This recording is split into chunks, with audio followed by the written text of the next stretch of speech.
After this edition of Monday Night Raw, there's only one question to ask yourself. Would you rather go through the nor'easter that's hitting the Northeast tomorrow or watch Monday Night Raw again? Let's discuss it.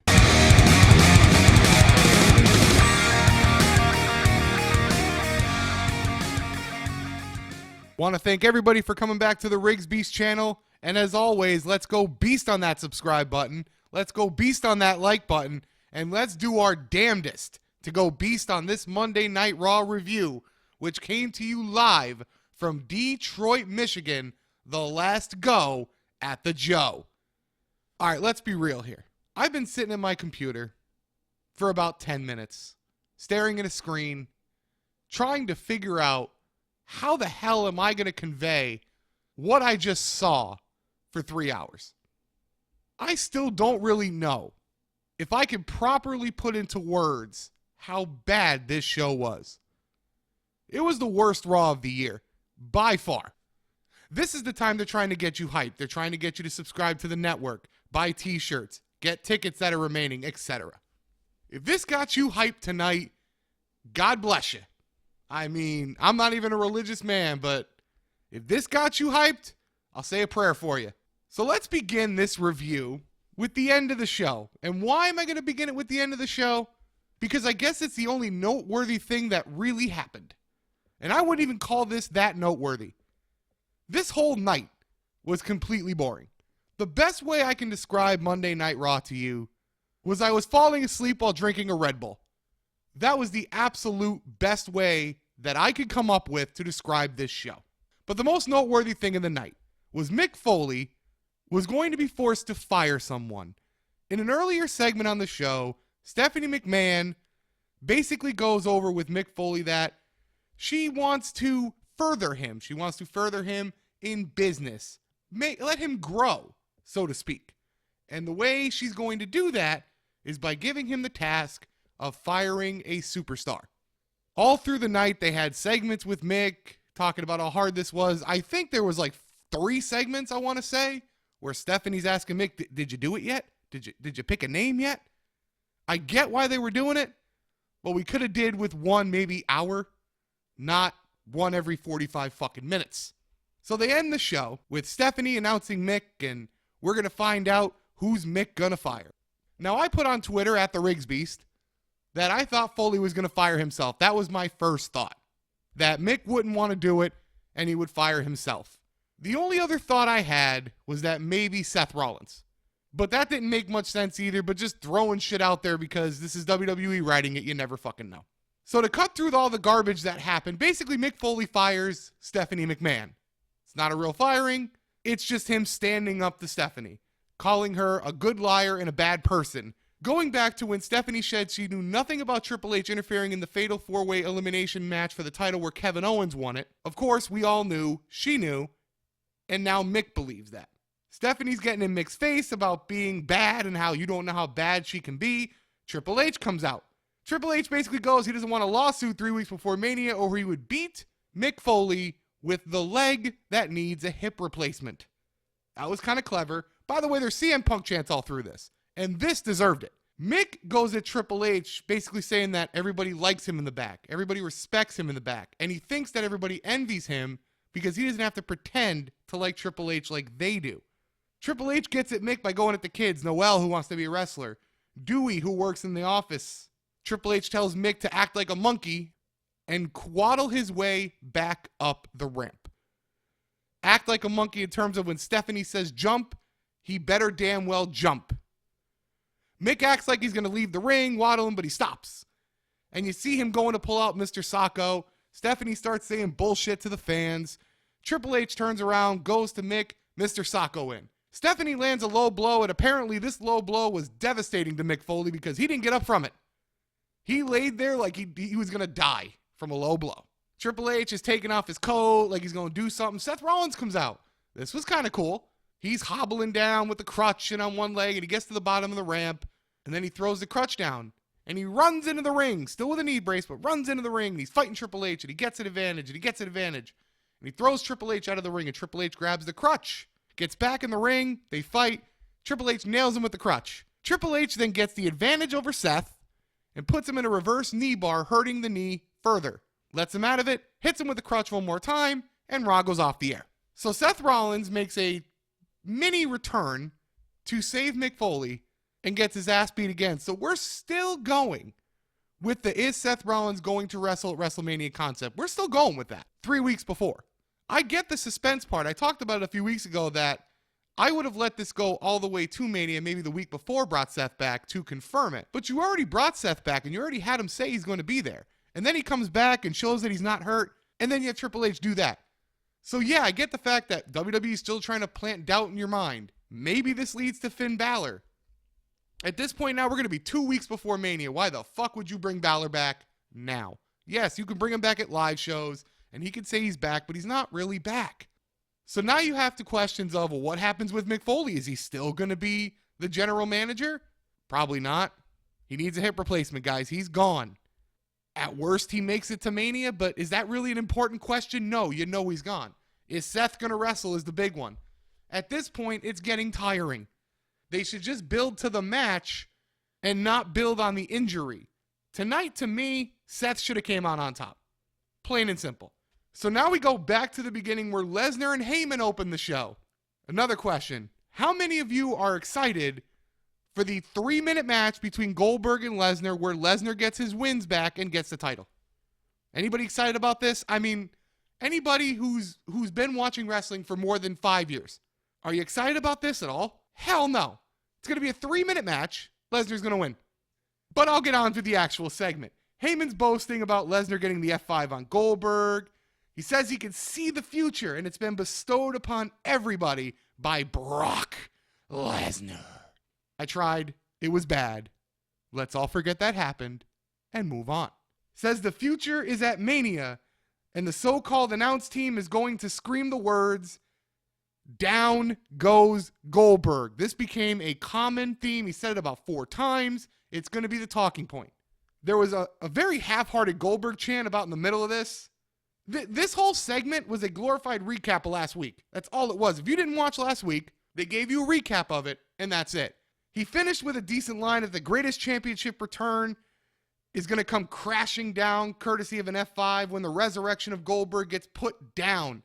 I give Heyman credit for trying to sell this shit hard. But to anybody who's been around for a minute, you already know this shit is going to be garbage. Absolute garbage. So the first match of the night was Sasha Banks with Bayley versus Dana Brooke. Honestly, can we just say Dana's awful at her job? As a professional wrestler, Dana Brooke fails. Sasha wins the match. Charlotte then gets a mic, says Dana's a disgrace, doesn't deserve to be by her side, says she's getting rid of Dana. Dana then attacks her, and in a what the fuck moment of the night, for about 10 seconds, they're chanting for Dana Brooke. Why? Don't do this. See, you did this with Roman. You motherfuckers back in 2014 when you were pissed that Daniel Bryan wasn't in the Rumble and Batista was going to win it. Y'all cheered for Roman Reigns. Look where that got you. Don't do it again. Stop it. You made the mistake once. Don't do that shit again. So next they announced the Warrior Award, and it's going to be Eric LeGrand. Now, if you don't know about him, he was a defensive tackle for the Rutgers, and as an avid football fan and someone who always had kind of this hidden dream of playing football at a professional level, even though was never going to happen, let me just say this word of advice. He was going for a tackle, and his head was down, and he got crowned. And what that means is he hit the person running with the ball, but he hit him with the top of his head, got pushed in, and had spinal injury and was paralyzed. If any of you who ever listen to this or listen to this play football at any level, I don't care. Word of advice. Always see what you hit. And if you can't see it, don't hit it. We move on to TJ Perkins and Tozawa versus Kendrick and Tony Nese. All this match is doing is selling the Fatal 5-Way on 205 Live. That's it. Even a minute into the match, they took a commercial break. Like, you could tell that's all they were doing. They plugged the match like 3 times during the match. But when they came back from break, they recap how Kendrick and Nese got the advantage. And to be honest with you, it's the best part of the match. Once again, the best part of the match is not seen by the television audience. Nese on Tozawa got the apron over his head. It was very clever. Would have liked to have seen that. In a match that doesn't matter, Nice hits Perkins into Tozawa and then rolls up Perkins for the win. He actually gets the pinfall here. Again, this was all to highlight the fatal 5-way elimination match to determine who's going to face Neville at WrestleMania. This is a foregone conclusion. Austin Aries is winning that match. They go immediately to Anderson and Gallows in the back for an interview. I think it was Charlie Caruso. I hate every interviewer the WWE has except for Renee Young. They're fucking horrible. She asked them who they would rather face between Enzo and Cass and Cesaro and Sheamus. They turn it around and ask, why do they always have to answer questions about Enzo and Cass or Cesaro and Sheamus instead of being asked about themselves? And the spotlight should be on them. And if no one's going to give it to them, they're going to take it. This sounds great. You know when this would have sounded great? How about 6 months ago? When they were on the borderline of no longer being relevant, we brought this out. Now, we wait 6 months until it doesn't fucking matter, and now it gets no reaction from one of the better crowds in WWE. I've got nothing else to say about that. It is disgraceful what they have done to some of the better tag teams in the industry. So next we're going to have a tag match. Kevin Owens and Samoa Joe versus Sami Zayn and Chris Jericho. Now, I had all thoughts that this was going to be the match of the night. I really did. Kevin Owens comes out, has a new shirt. It's a ripoff of the WrestleMania 2 logo, if you remember.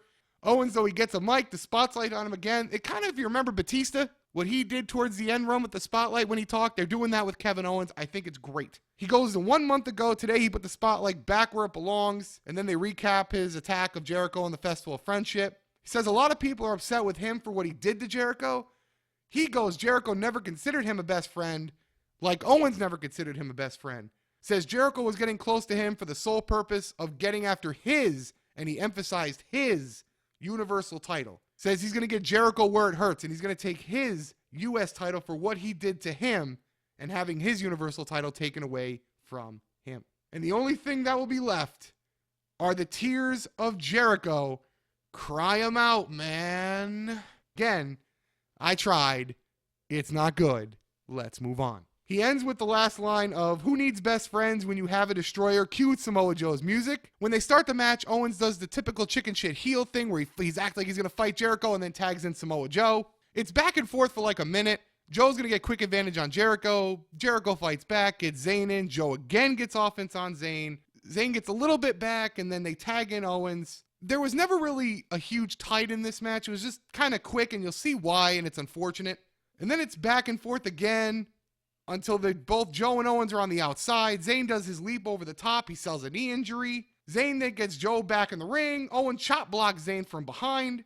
They're not going to stop attacking, and the match is thrown out. Jericho, in the meantime, gets super kicked to get out of this. It's just a waste, to me, a waste of a really good match. I have a feeling you're going to see this again. They're going to rebook this match. And my hope is that when they rebook this match, it's done better and given more time and actually let you kind of get the feeling for the matches.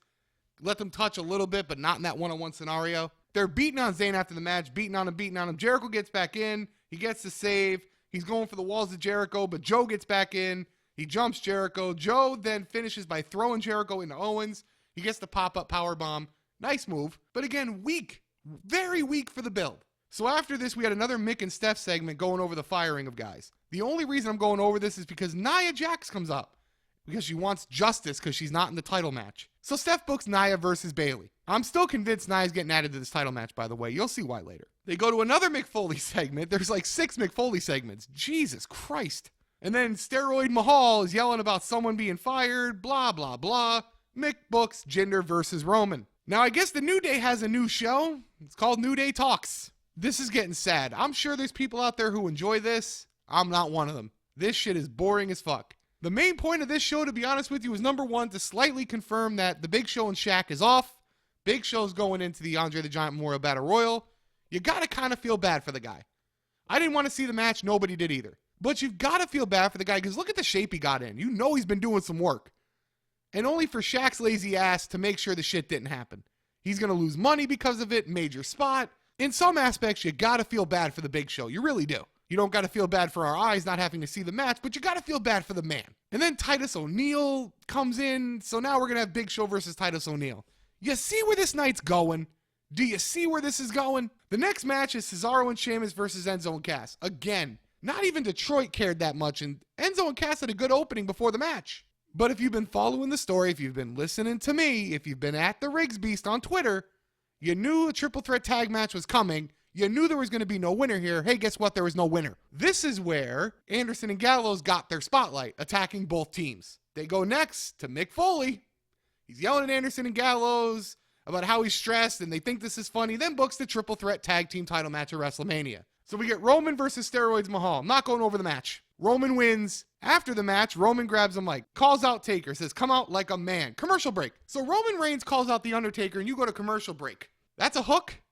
That's your hook to come back for the segment? I don't know who wrote this fucking shit, but whoever wrote this shit needs to stop. They need to be fired. And I'm getting to my weekly segment about Byron Saxton, but this is my weekly segment for whoever writes the shitty portions of Raw, and there's probably a few of them, to be relieved of their duties. Shawn Michaels comes out, which was a little interesting. My first call was Shawn Michaels was going to tell Roman Reigns how it changes a man to face The Undertaker at WrestleMania.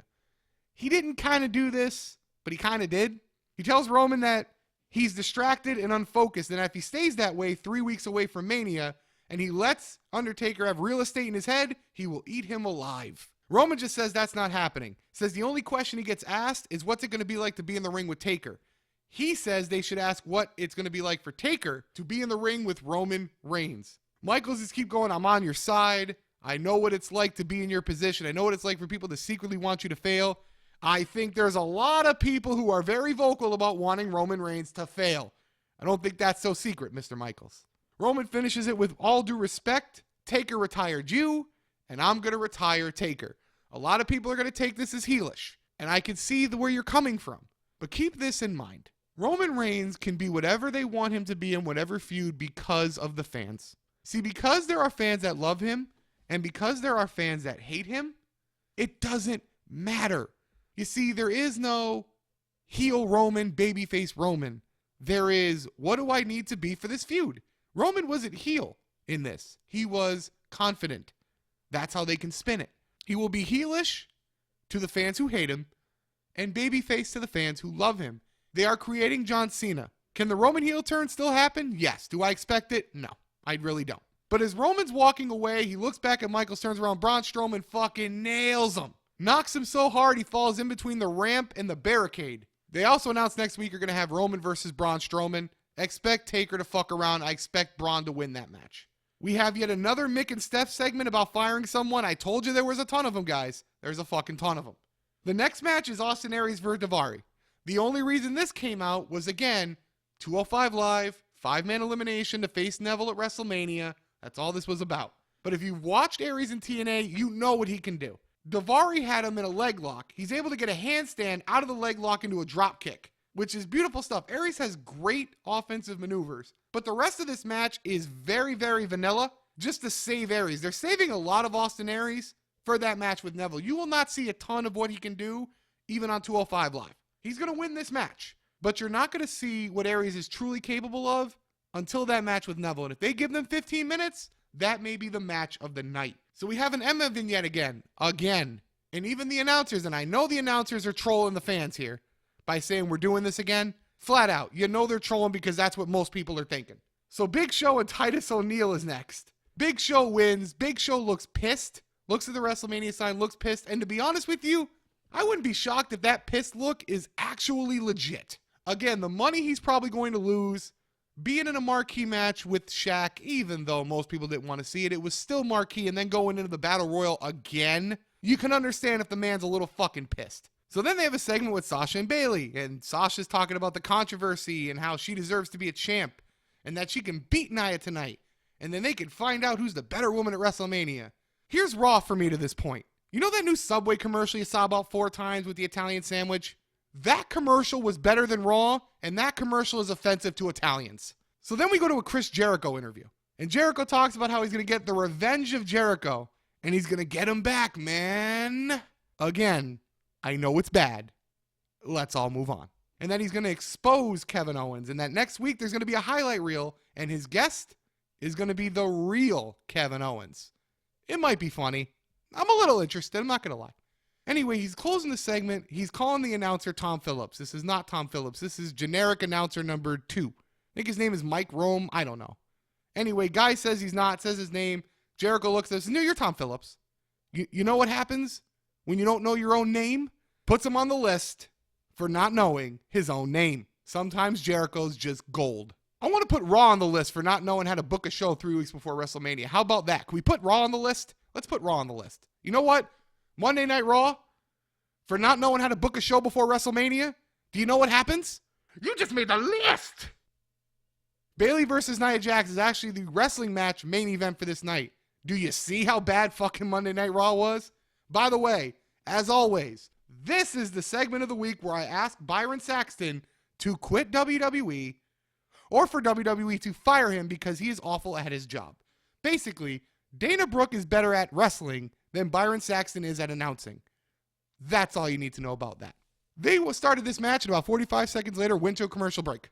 So a match you're already not excited about, and then they go to break. Why stay around? I don't know. Fuck it. Why not? There's nothing else to watch. Out of the break, though, Bayley's on a comeback. She's concentrating on the hamstring, working on the leg, bigger opponent. It's good psychology. You just don't care about the match, but it's good psychology. Detroit's even dead. And Detroit's a great crowd. Nia keeps overpowering Bayley, though, for pretty much the entire match. They eventually DQ her for keeping her in the corner. This one was horribly executed. That's twice tonight matches just got thrown out for DQs for aggressiveness, when most times it doesn't matter. I get every once in a while not having the consistency to build storylines, but 99% of the time this shit's let go. We use it twice in one night. That's the issue, twice in one night. They are trying to make Nia look strong. I'm going to reiterate this again. I still believe Nia gets added to that match.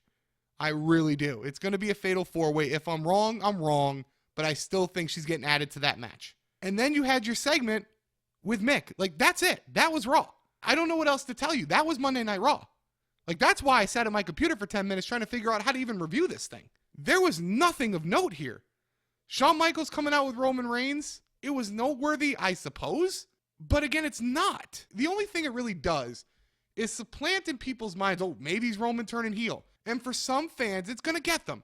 It's going to get you, and you're going to think it's going to happen. And a bunch of us are going to propose things on YouTube, and rumors are going to come out about how it's going to happen and why it's going to happen. I even made a video about the top 10 reasons WrestleMania 33 will be good. Let's Talk Wrestling, episode 4 was uploaded Saturday. Check it out. And it was my number 3 reason, but I put an asterisk by it. Do I believe personally that that is going to happen? No, I don't. And for people who think when Roman Reigns beats The Undertaker as a babyface, quote unquote, that this is going to kill his career, you're not thinking. You're just not thinking. You see, they have all but cemented Roman Reigns in the John Cena category. See, it doesn't matter anymore. It doesn't matter anymore if he's a heel, if he's a babyface. Those terms, to be real, are basically dead. Okay, I mean, let's just face facts here. They're dead. The only thing that makes a heel or a babyface anymore is how the fans like the character. I mean, there are some, like Triple H is playing a heel. Samoa Joe is playing a heel. Brock Lesnar is just being Brock. Kevin Owens is just being Kevin Owens. Even though he tries to be heel somewhat, he's still just playing the character. He's not portraying a true heel. Most of them they're dead. The terms are basically dead. And I think we have to come to terms with that fact. We have to, as long-term wrestling fans, come to the terms that the idea of a babyface and a heel is all but dead. Can it still come back? Sure. You have true babyfaces. Sami Zayn is one of them. Bayley is another. But the white meat babyface is few and far between. It is 90% gray. And that's wrestling in 2017. 90% gray. It's neutral. It never gets you too excited. For the most part, it never gets you too down. It's just neutral. Like WrestleMania 33, it's just neutral. This review was not neutral.